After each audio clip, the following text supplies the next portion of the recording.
പ്രകാശമേ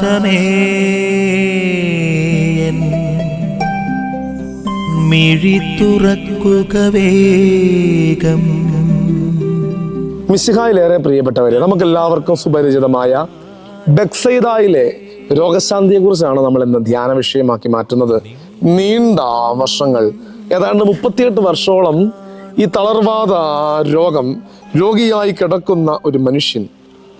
ആ മനുഷ്യനെ സംബന്ധിച്ച് ഒരിക്കലും വെള്ളമിളകുമ്പോൾ നദിയിൽ അല്ലെങ്കിൽ കുളത്തിൽ ചെല്ലാൻ പറ്റാത്ത സാഹചര്യമുള്ള ഈ വ്യക്തി, അവൻ കർത്താവ് അരികിലൂടെ കടന്നു പോകുന്നുവെന്നറിഞ്ഞപ്പോൾ വലിയ സൗഖ്യത്തിന് വേണ്ടി അവൻ ആഗ്രഹിക്കുകയാണ്. അവൻ്റെ ആഗ്രഹം അവന് സൗഖ്യമായി മാറുകയാണ്.